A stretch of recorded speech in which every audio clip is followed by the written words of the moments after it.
The gavel was set to fall, not with a crack of justice, but with the silent, soul-crushing thud of influence. In the hushed, mahogany-paneled courtroom, Cornelia Beaumont could feel the weight of a billion-dollar empire pressing down on her, suffocating her last ounce of hope. Her husband, Harrison Beaumont, the titan of Wall Street, sat impassive. His victory already reflected in the smug glint of his lawyer's eyes.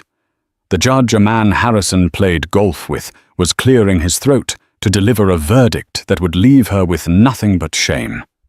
But a courtroom is a theater of surprises. And Cornelia was holding the script for the final devastating act, a tiny digital key that would unlock a monster from its cage and burn an Emma to the ground. The air in courtroom 28B of the New York County Supreme Court was thick with the scent of old wood, expensive perfume, and quiet desperation. It was the kind of manufactured stillness that precedes a storm. For 6 weeks, this room had been the arena for the brutal dissection of a marriage, a spectacle publicly known as Beaumont versus Beaumont. To the world, it was the messy, high-stakes divorce of Harrison and Cornelia Beaumont. To Cornelia, it was the final public execution of her life as she knew it. Harrison Beaumont sat at the plaintiff's table, a study in bespoke indifference.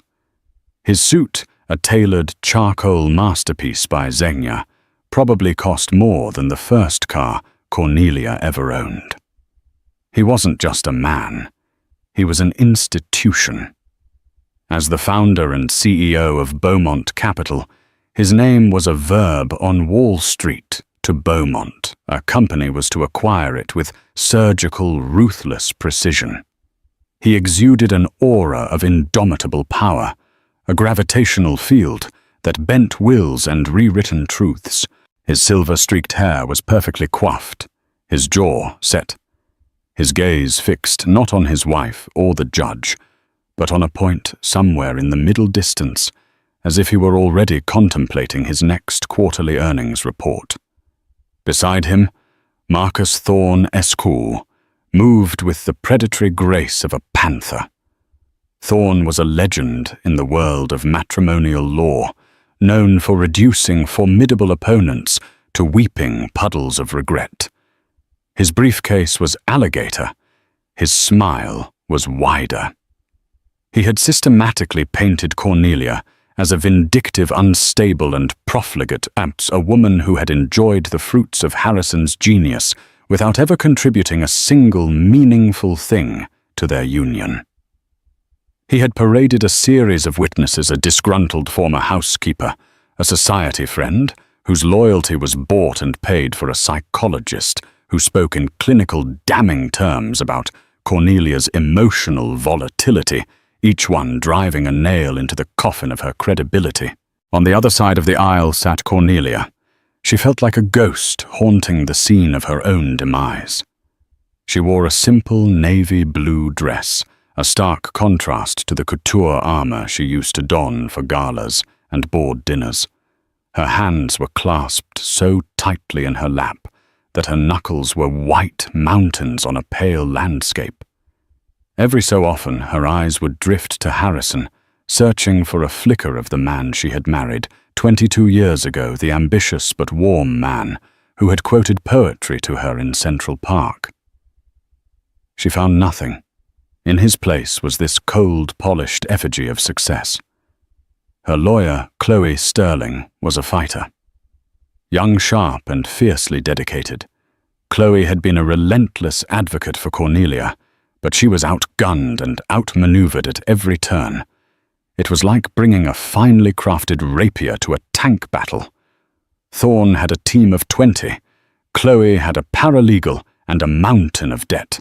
Every piece of evidence Chloe presented, Thorne would object to with a casual flick of his wrist.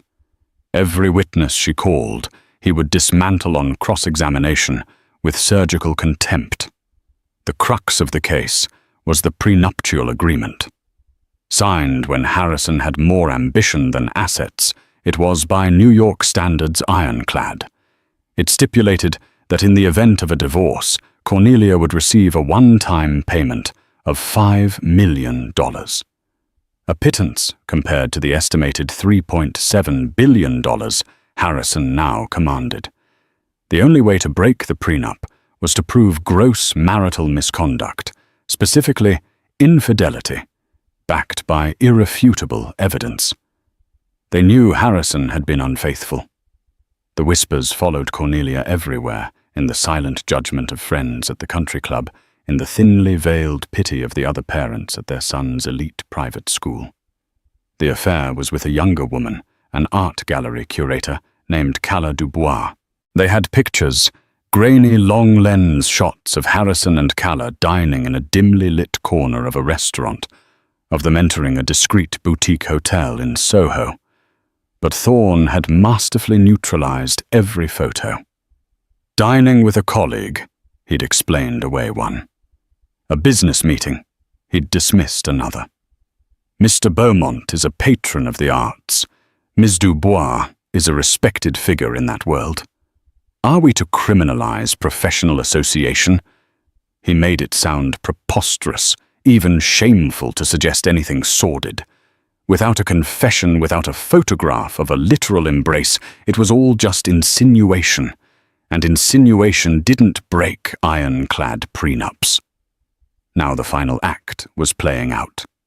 Judge Samuel Thompson, a man whose jowly face seemed permanently set in a look of weary impatience, peered down from his perch. Judge Thompson was a product of the old guard. He had known Harrison Beaumont socially for years. They were members of the same golf club, their names engraved on adjacent plaques in the club's hall of benefactors. While he maintained a facade of judicial impartiality, his bias had been a subtle, consistent undercurrent throughout the trial. He sustained Thorne's objections with a tired wave and overruled Chloe's with a sharp, cutting remark. "Have you presented all your evidence, Ms. Sterling?" Judge Thompson asked, his voice gravelly. He didn't look at Chloe, instead tidying a stack of papers that seemed of far greater importance. "Yes, Your Honor," Chloe said, her voice tight but unwavering. She shot a look at Cornelia, a silent apology. "I did everything I could."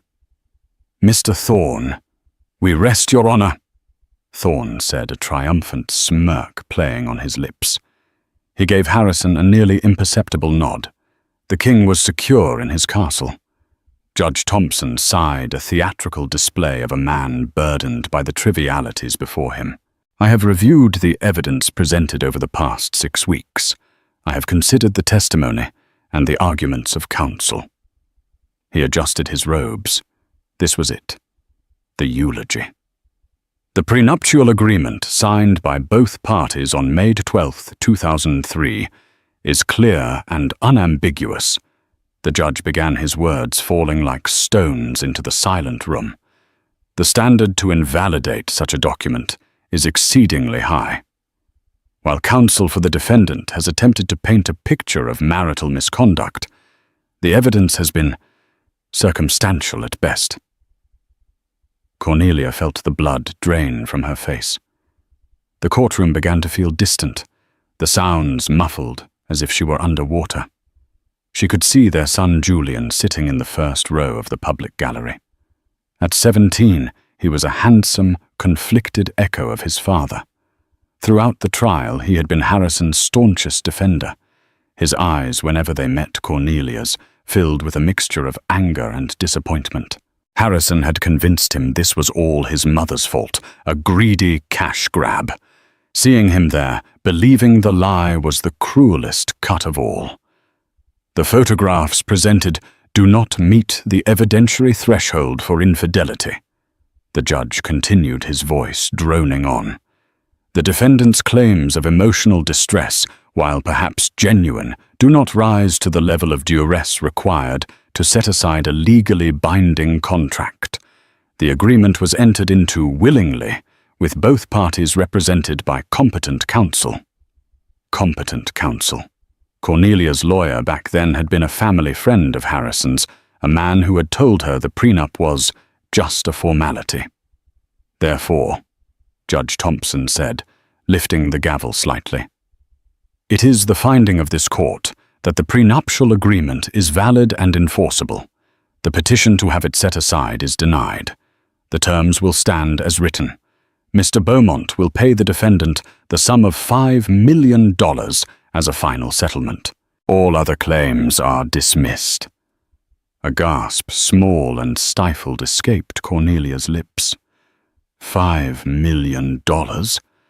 It sounded like a fortune, but it was an insult. It was the price of 22 years of her life, of raising their son, of managing their homes, of hosting the endless parade of business partners and political figures who had helped build Harrison's empire. It was the price of her silence, her loyalty, her complicity. It was nothing. It was walking away with less than the value of the jewelry Harrison had in his safe. Marcus Thorne leaned back in his chair, the picture of satisfaction. Harrison remained motionless, his expression unchanged. He hadn't won. He had merely confirmed the foregone conclusion. The universe had proceeded as he expected it to. Judge Thompson was about to bring the gavel down. The sound would be the punctuation mark at the end of her life's longest, most painful chapter. Her world was shrinking to the point of a pin, a single sharp point of utter despair. It was in that pinprick of silence, in that breath, before the final crushing blow, that Cornelia Beaumont found the last ember of her strength.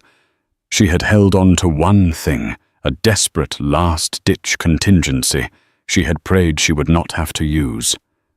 A secret she had guarded for 3 agonizing weeks. Her hand, no longer trembling, reached into the designer handbag at her feet. It was the bag Harrison had bought her for their last anniversary. A cruel irony. Her fingers closed around a small, cold object. A USB flash drive. "Your Honor," a voice said, cutting through the silence. The voice was clear, calm, and resonant. It took a moment for everyone, including Cornelia herself, to realize it was hers. Judge Thompson paused, his gavel hovering mid-air. He looked down at her, his annoyance palpable. "Mrs. Beaumont, this proceeding is concluded. You will be silent, or I will have you removed." "Your Honor," Cornelia said, again rising to her feet. Her chair scraped against the floor, a jarring, ugly sound in the sanctified quiet.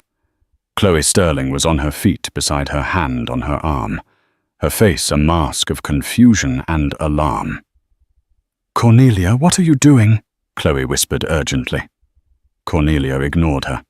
Her eyes were locked on Judge Thompson, but her words were aimed like a weapon across the aisle. "Before you deliver your final ruling, there is one last piece of evidence you need to see." Marcus Thorne scoffed a short, barking laugh. "Your Honor, this is preposterous. The discovery phase has been closed for months. Evidence has been presented. You have made your ruling." "I haven't brought the gavel down yet, Mr. Thorne." The judge grumbled, his irritation warring with a flicker of curiosity. "What is this, Mrs. Beaumont? Some kind of stunt?" "It's a video, Your Honor," Cornelia said, her voice gaining strength with every word. She held up the small flash drive between her thumb and forefinger. It glinted under the courtroom lights. "And I believe it has direct bearing on the matter of marital misconduct." Harrison, for the first time, shifted in his seat. A subtle, almost imperceptible tightening around his eyes. He looked at Cornelia, truly looked at her, and for a split second, she saw not indifference, but a flash of cold, calculating appraisal. He was running the odds, assessing the threat. "This is an absolute farce," Thorne boomed, rising to his full height. "She has had ample opportunity to present evidence. This is a desperate theatrical attempt to derail these proceedings. It is inadmissible. It is a flagrant violation of every rule of civil procedure." "What is on the drive, Mrs. Beaumont?"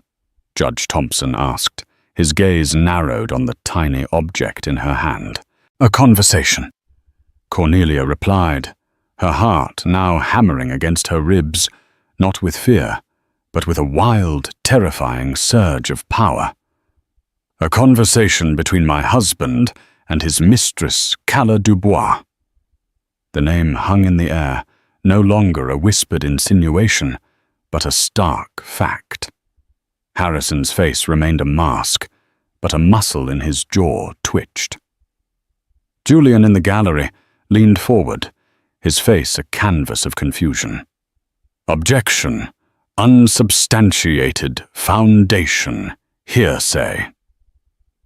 Thorne rattled off the objections like a machine gun.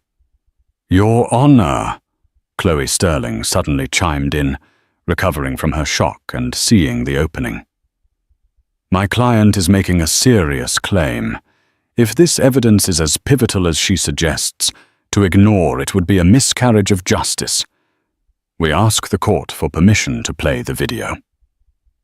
The courtroom was murmuring now, a low hum of anticipation. Reporters in the back were already scribbling furiously. This was no longer a boring conclusion. This was a climax. Judge Thompson looked from Cornelia's defiant face to Harrison's stony one. His loyalty to his golf partner was being weighed against the integrity of his courtroom right here in the open. To refuse would look like a cover-up. He let out a long, suffering sigh. "This is highly irregular, Ms. Sterling. Highly irregular." He glared at Cornelia. "This had better be substantive, Mrs. Beaumont, or I will hold you in contempt." He looked at the court clerk. "Do we have the facilities to play a video from a thumb drive?" "Yes, Your Honor. We can project it onto the main screen." "Very well," the judge said, his voice laced with venom. "Let's see what Mrs. Beaumont thinks is so important that she feels she can hijack a superior court proceeding." He slammed the gavel down once, not to end the case, but to demand silence. "Let's play the video." Chloe took the drive from Cornelia's hand, her eyes asking 1,000 questions Cornelia couldn't answer. She gave a small, reassuring nod. A court officer took the drive and inserted it into a port on the clerk's desk. The large white screen on the wall, which had been displaying diagrams of financial assets, flickered to life. Harrison Beaumont leaned forward and whispered something to Marcus Thorne. Thorne nodded grimly. Harrison then leaned back, crossed his arms and fixed his eyes on the screen, a look of bored contempt on his face. He was preparing to dismiss it, to call it a fake, a deep fake, a clever edit. He had built an empire on the bedrock of his own invincibility. He couldn't conceive of a world where it could be any other way. Cornelia Beaumont stood, her body trembling slightly, but her spirit resolute. She thought of the moment she had received the anonymous envelope 3 weeks ago, the terror and sickness she had felt watching the video for the first time on her laptop, the screen illuminating her tear-streaked face in the dead of night. She had wrestled with what to do, terrified of Harrison's wrath, of the public humiliation. But the judge's dismissive tone, Harrison's cold indifference, Julian's accusing eyes, they had forged her fear into a weapon. The screen flickered from blue to black, and then an image appeared. The entire courtroom held its breath. The image that materialized on the large courtroom screen was jarringly intimate. It wasn't a grainy spy cam shot. The quality was crisp, the audio sharp. The setting was a luxurious, sun-drenched living room, with floor-to-ceiling windows overlooking what was unmistakably the Amalfi Coast. It was the living room of Villa Amara, the cliffside estate Harrison had leased for the month of August, a trip he had claimed was a solo digital detox to clear his head. On a plush white sofa, Harrison Beaumont sat not in a suit, but in a linen shirt unbuttoned at the collar. He looked relaxed, unguarded, a version of himself Cornelia hadn't seen in years. He was holding a glass of amber liquid ice, clinking softly as he swirled it. And beside him, curled with one leg tucked under her, was Calla Dubois. She was beautiful, undeniably so, with a cascade of dark hair and an artist's intense eyes. She wore a simple white sundress that seemed to amplify the golden tan of her skin. The camera was positioned from a low angle, perhaps on a coffee table or a bookshelf, slightly obscured by a vase of vibrant bougainvillea. It was clear this was not a public sighting. It was a private moment, secretly recorded. The courtroom was utterly silent, the only sound the faint hum of the projector. Harrison at the plaintiff's table went rigid. His carefully constructed mask of indifference didn't crack. It shattered. The blood drained from his face, leaving behind a waxy pale sheen.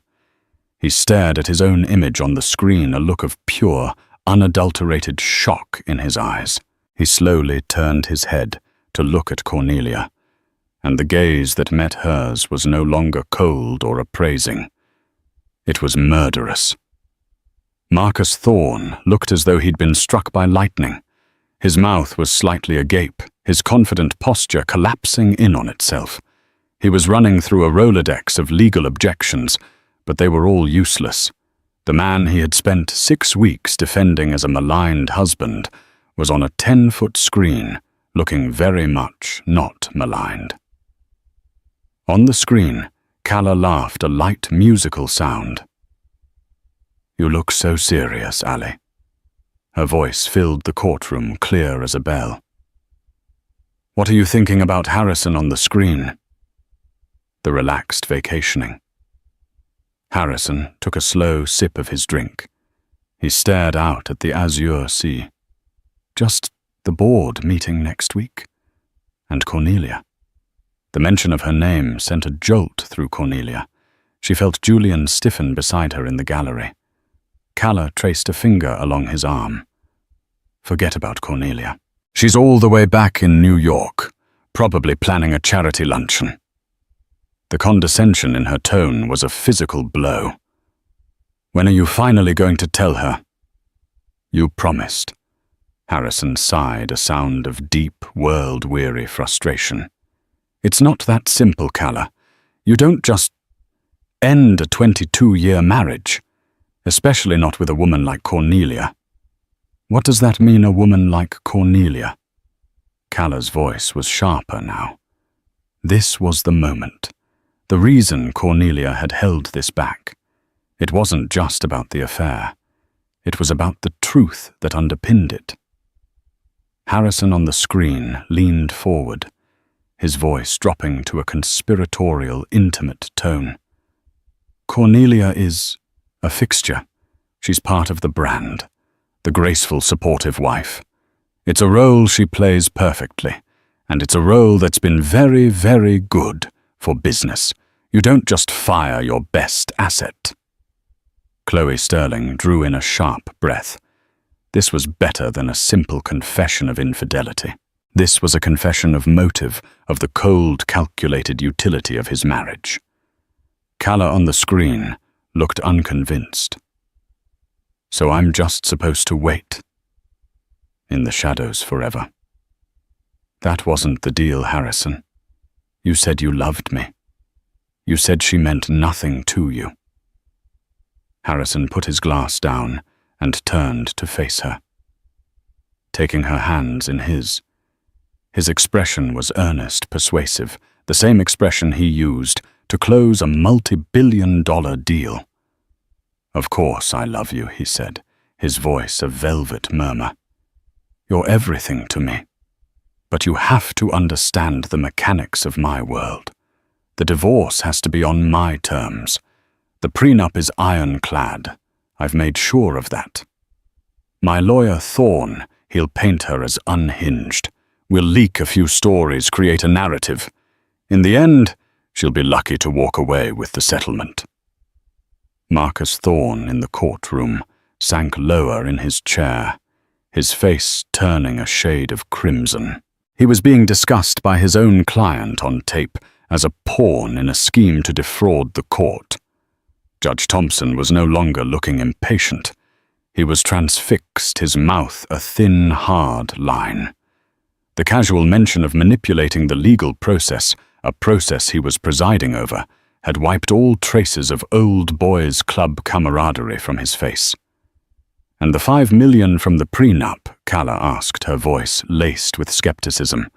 Harrison laughed. It was not a pleasant sound. It was a laugh of pure, unadulterated arrogance. $5 million is what I spend on art to avoid paying taxes," he scoffed.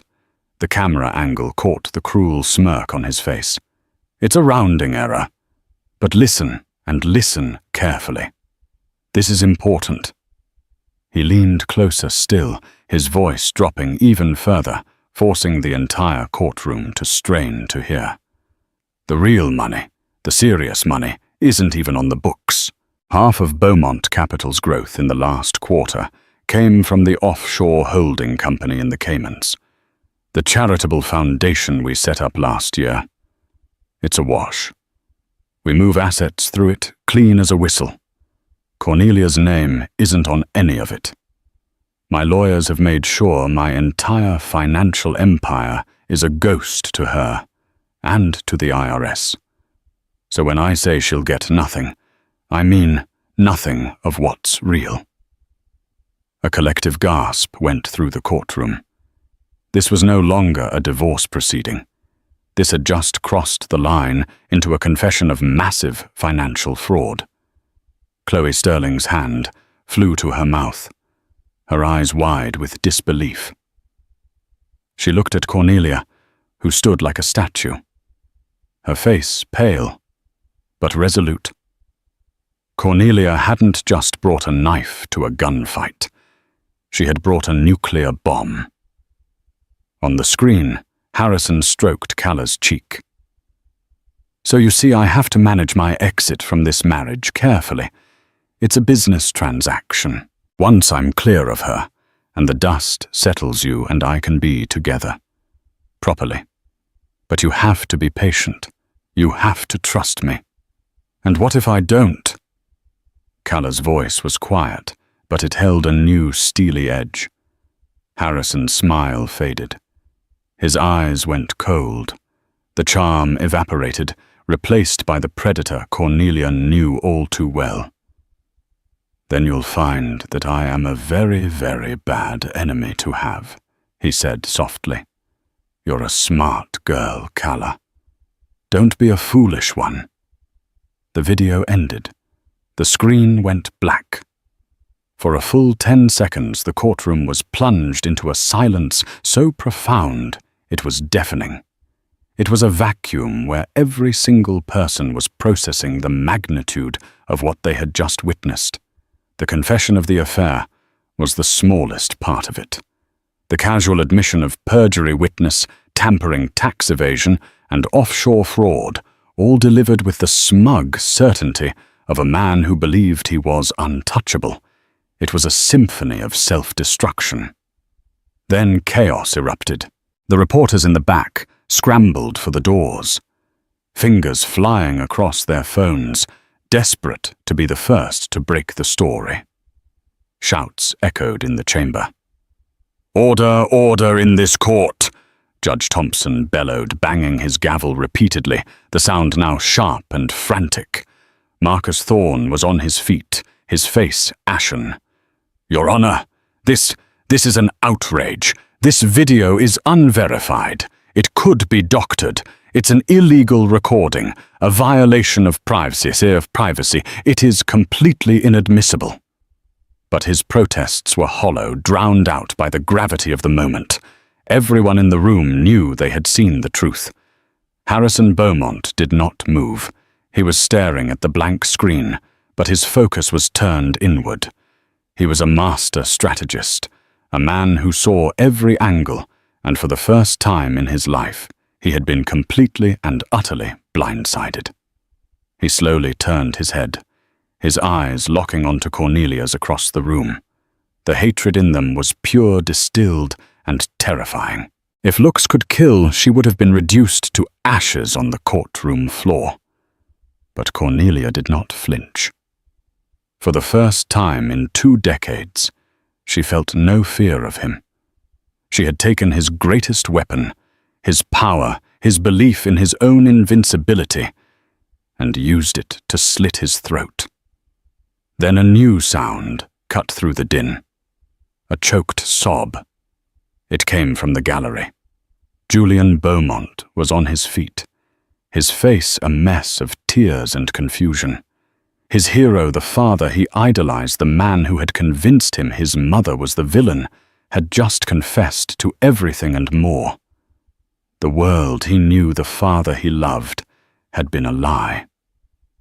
He looked from the screen to his father, then to his mother, his expression one of utter devastation. "Dad," he choked out the word barely audible. Harrison didn't even look at him. His entire world had narrowed to the woman who had just destroyed him. Judge Thompson's face was a thundercloud. The implicit insult to his court, the confession of crimes that made the divorce squabble seem trivial, had transformed him. The Good Old Boy network was officially closed. "Mr. Thorne, you will be silent, or I will have you held in contempt alongside your client," he thundered, his voice shaking with rage. He glared at Harrison with newfound contempt. "Mr. Beaumont, your cavalier discussion of manipulating this court is the most egregious display of hubris I have ever witnessed." He then turned his gaze to Cornelia, and for the first time he looked at her with something approaching respect. "Mrs. Beaumont, where did you obtain this video?" "It was sent to me anonymously, Your Honor," Cornelia said, her voice steady. "We demand a forensic analysis. We demand proof of chain of custody," Thorne shouted, grasping at straws. "You'll get your chance for that, Mr. Thorne," the judge snapped back. "Perhaps in the criminal proceedings that are likely to follow." He paused, looking around the chaotic room. He took a deep breath, his decision made. "In light of this new evidence," he said, the words dripping with understatement, "my previous ruling is vacated." A collective gasp. It is clear to this court that gross marital misconduct has not only occurred, but that the plaintiff, Mr. Beaumont, has acted in egregious bad faith, perjured himself, and conspired to defraud both his wife and this court. Therefore, the prenuptial agreement is hereby set aside in its entirety. Cornelia felt her knees go weak. Chloe grabbed her arm to steady her, her own face a picture of stunned victory. "The division of marital assets will be reassessed," the judge declared, his voice booming with authority. "And given Mr. Beaumont's admitted efforts to conceal assets, I am ordering an immediate court-appointed forensic audit of all of Mr. Beaumont's personal and corporate finances, both domestic and international. All assets of Beaumont Capital are hereby frozen pending review." Harrison flinched as if he'd been shot. Frozen. The word was a death sentence. "This court is adjourned." Judge Thompson slammed the gavel down, the crack echoing like a gunshot. "And I would advise Mr. Beaumont not to make any travel plans." It was over, but it was also just the beginning. The courtroom doors burst open, and a wall of flashing lights and shouting reporters flooded the hallway. The Beaumonts, once a dynasty, were now just a story, the biggest, ugliest story in a decade. And Cornelia stood in the eye of the hurricane she had created a victor in a war she never wanted to fight. The explosion in courtroom 28B sent shockwaves that traveled at the speed of light. Before Cornelia could even process the judge's final words, the room devolved into a maelstrom. Court officers formed a protective line, but the media frenzy was a force of nature. The sound was a physical wall of shouted questions, clicking cameras, and the blinding strobe of flash photography. Cornelia this way. Chloe Sterling, no longer a timid lawyer, but a warrior who had just witnessed a miracle, grabbed her client's arm and forged a path towards a side door. They were jostled and pushed, a sea of microphones thrust into Cornelia's tearful face. "Mrs. Beaumont, how did you get the video? Was it Cala Dubois who sent it? What's your reaction to your husband's assets being frozen?" Cornelia. She kept her head down, her world a blur of motion and noise. The questions were meaningless static. Her mind was still back in that silent moment when the video went black, the moment she saw the look of pure, unadulterated hatred in Harrison's eyes. That was real. This chaos was just the consequence. They burst through a heavy wooden door into a private corridor, the sounds of the media horde instantly muffled.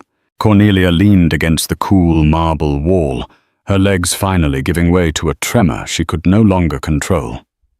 "We did it," Chloe breathed, her face flushed with adrenaline and disbelief. "My God, Cornelia, we did it. I've never seen anything like it. You didn't just win. You annihilated him." Cornelia gave a weak, hollow laugh. "It doesn't feel like winning." Her eyes drifted toward the main corridor, where she could see Harrison surrounded by his own phalanx of security, and a frantic Marcus Thorne being swallowed by the press. But it was the image of her son that haunted her. She had seen Julian stumble out of the gallery in the initial chaos. His face ashen, his eyes lost. He hadn't looked at her. He had simply fled. She had destroyed his father in front of his eyes, and in doing so, she feared she had severed the bond between them forever. "I have to find Julian," she whispered. "Your security is waiting downstairs," Chloe said, her tone shifting to one of protective concern. "We need to get you out of here. We can find Julian once you're safe." Safe. It was a word that had lost all meaning. She had detonated a bomb in the middle of her life. There was no safe in the blast radius.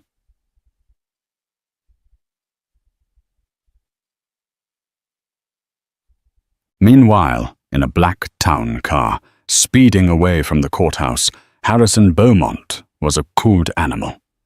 He had ripped off his tie and thrown it on the floor.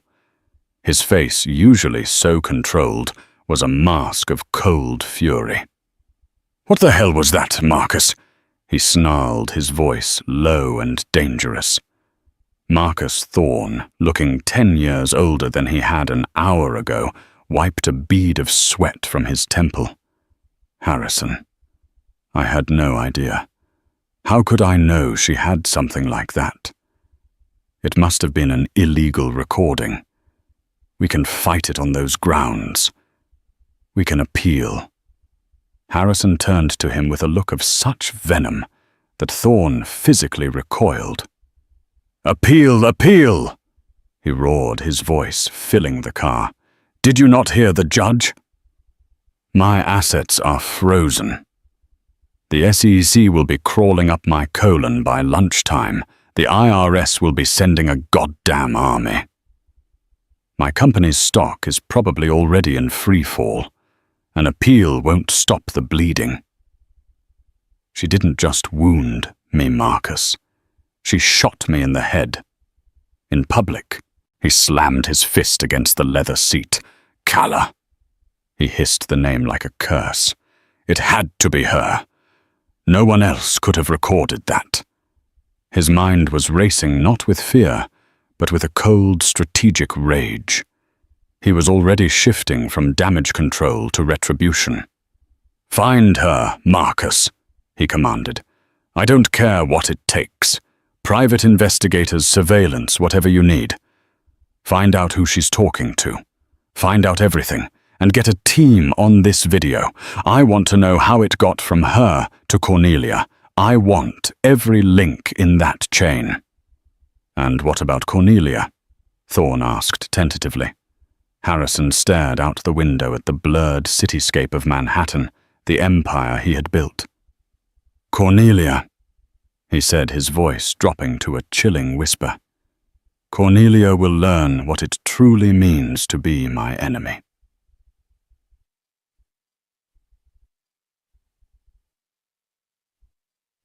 The source of the earthquake. Cala Dubois was miles away, sitting in a Spartan sunlit apartment in Brooklyn. The television was on a cable news channel, playing the chaotic scenes from the courthouse on a loop, the volume muted. A half-packed suitcase lay open on her bed. Her phone had been buzzing incessantly for the last hour, a relentless stream of calls and texts from reporters, friends, and most ominously, numbers she didn't recognize. She ignored them all. There was no triumph on her face, no satisfaction, only a profound, weary sadness and fear.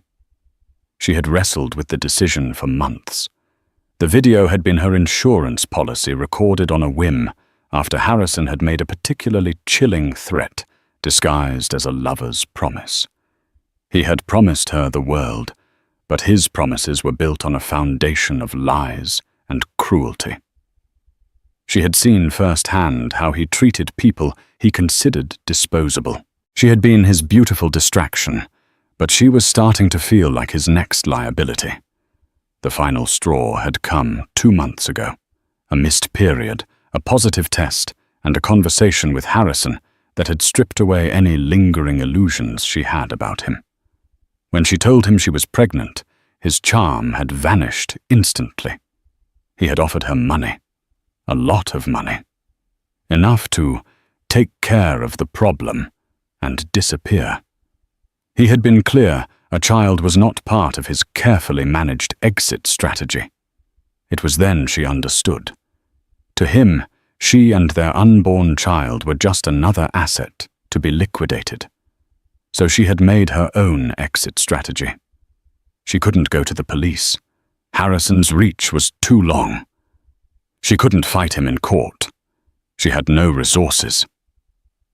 But she could give the one person with the standing to fight him the weapon she needed, using a burner phone and a complex series of encrypted emails to ensure her anonymity.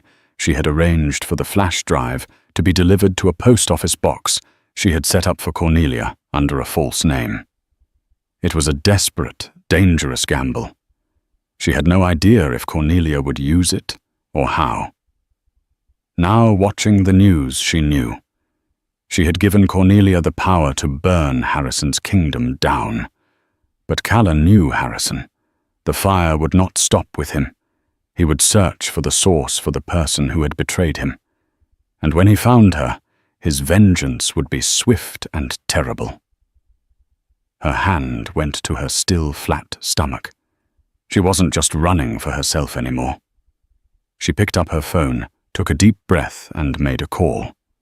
"It's done," she said when a voice answered. "I'm on my way. I'll see you at the rendezvous point."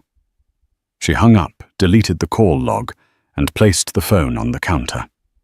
She walked over to the window that looked out onto the street. A black sedan was parked across the road. It hadn't been there an hour ago. Her time was up.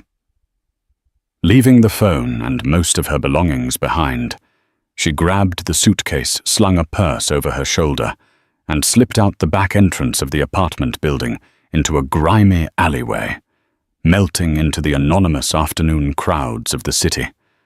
A ghost haunted by the billionaire she had helped to create and then to destroy. That evening, Cornelia was holed up in a suite at the Carlisle Hotel, a place chosen by Chloe for its legendary discretion. The city buzzed with her name. Her face was on every screen, but inside the suite there was only a heavy silence.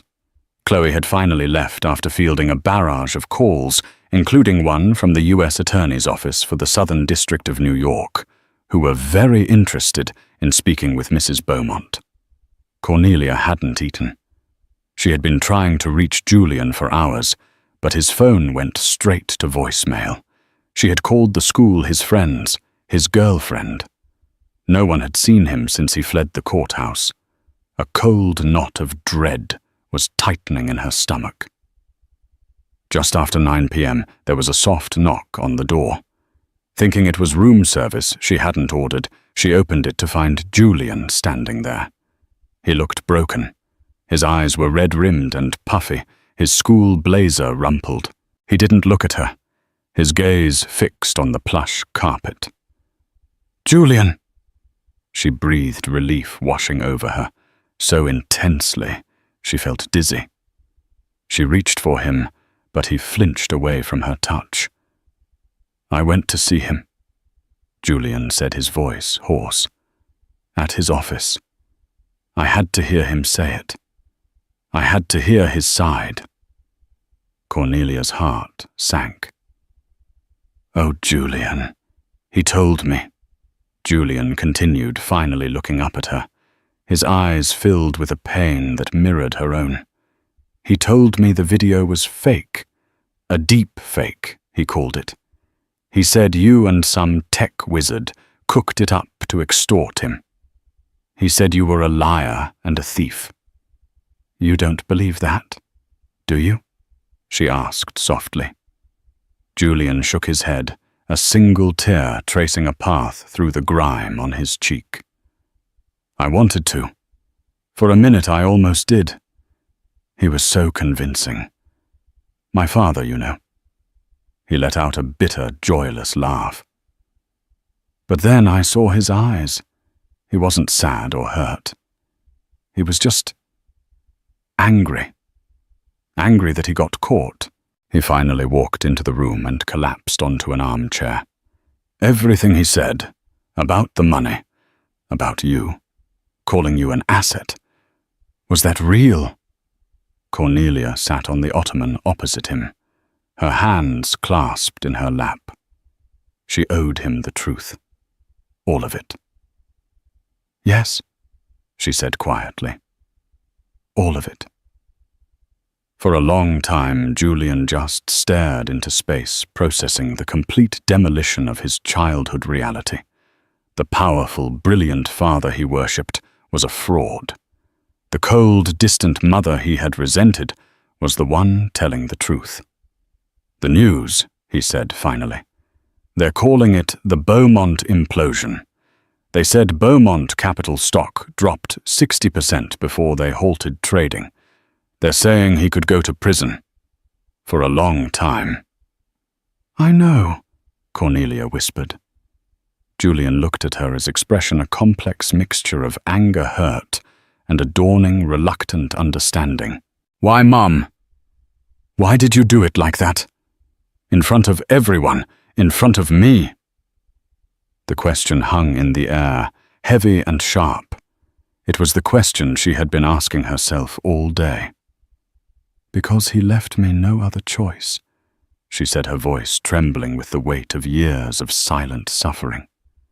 "Your father, he built a fortress around himself, Julian. A fortress of lawyers and money and power. I couldn't get through the walls. I couldn't make anyone listen. The only way to get to the truth was to use a weapon he couldn't defend against his own voice, his own arrogance." She leaned forward, her eyes pleading with him to understand. This wasn't just about the money. It was about 22 years of being made to feel small, of being told my thoughts and feelings didn't matter. It was about him trying to take you away from me by poisoning you with his lies. I didn't do it to hurt you. I did it to save myself, and in a way to save you too.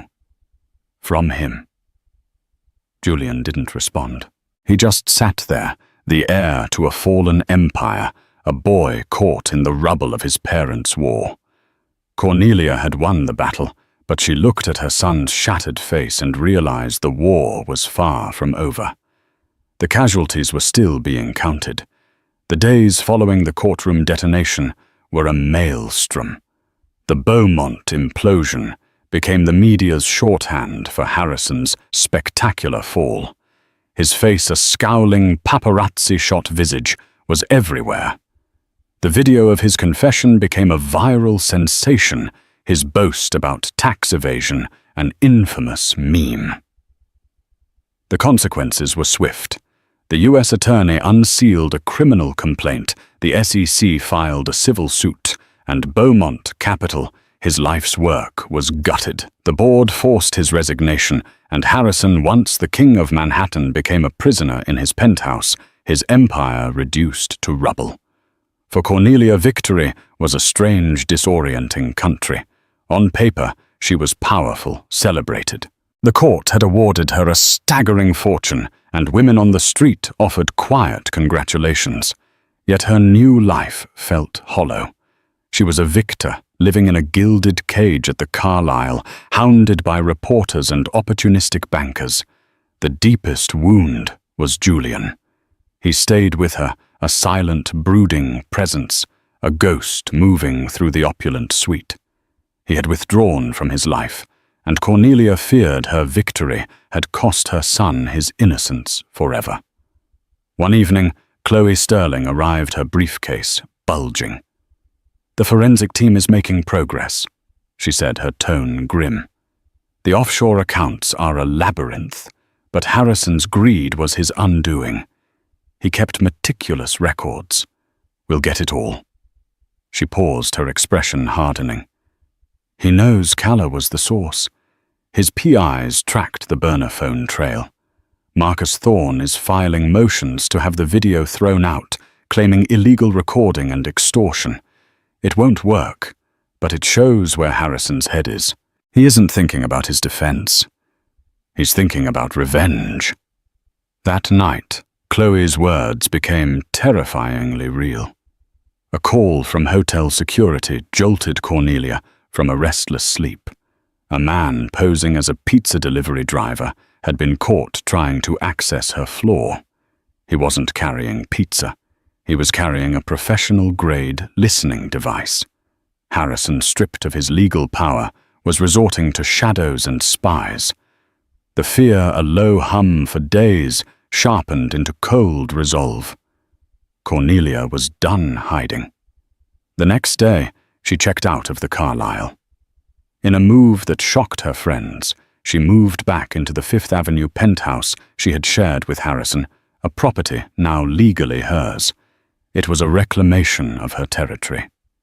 She hired her own security team, a group of ex-Mossad agents, and made a call to a discreet investigator of her own. If Harrison wanted a war in the dark, she would learn to see. A month passed. Harrison was out on a $10 million bond confined to his home with an ankle monitor. The fragile truce between Cornelia and Julian held until one rainy afternoon when Julian entered the library where she was working. "I spoke to him today," he said, his voice flat. Cornelia put down her papers. "How is he?"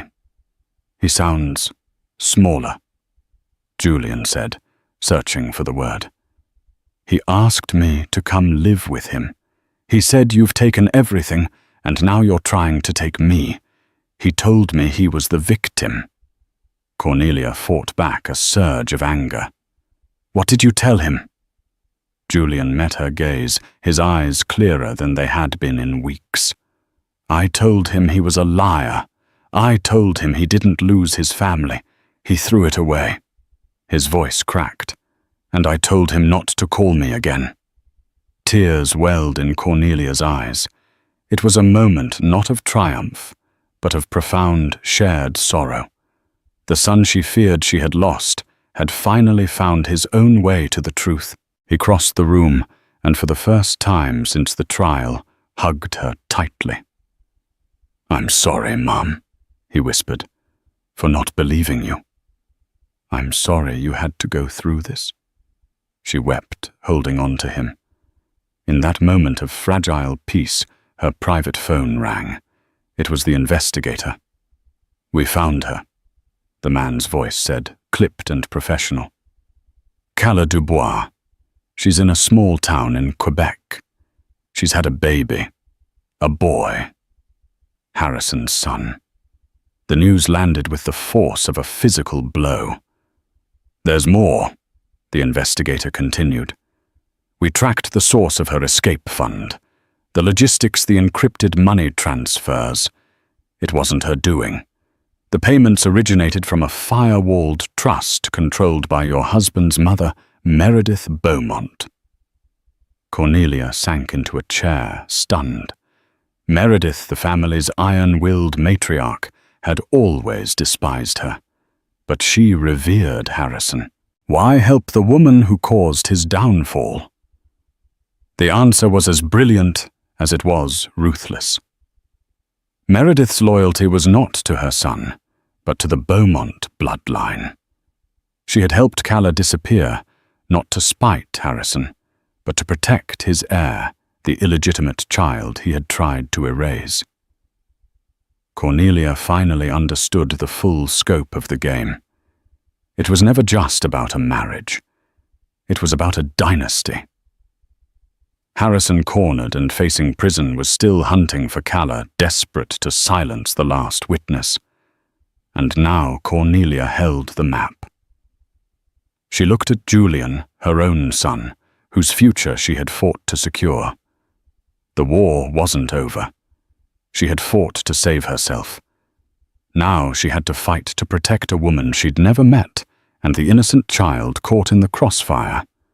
"Get the jet ready," she said to her head of security, her voice calm and resolute. "I'm going to Canada." The empire was in ruins, but the battle for the future of the Beaumont family had just begun. In the end, it wasn't just about a single video or a courtroom victory. It was about the slow, deliberate dismantling of a toxic legacy. Cornelia Beaumont, armed with the truth and a newfound strength, did more than just win her freedom. She rewrote the future. By protecting Cala and her infant son from Harrison's reach, she drew a line in the sand, choosing compassion over the cycle of revenge that had defined the Beaumont name. Harrison's conviction, a landmark case built on his own recorded arrogance, was a public reckoning. But the private victory was quieter. A son who finally saw his mother's strength, and a woman who discovered her own power, was not in the fortune she won, but in the choices she made after. The story of Beaumont Ver. Beaumont became a legend, a cautionary tale of how quickly empires can fall and a testament to the fact that sometimes the most powerful truth comes from the quietest voice. Thank you for joining us for this incredible story of drama, betrayal, and ultimate justice. If you were on the edge of your seat, please hit that like button and let us know your thoughts in the comments below. Who do you think was the most cunning character in this saga? Don't forget to share this video with someone who loves a story of truth against power. And most importantly, make sure you subscribe to our channel and ring that notification bell so you never miss another real-life drama that's more compelling than fiction. We'll see you in the next video.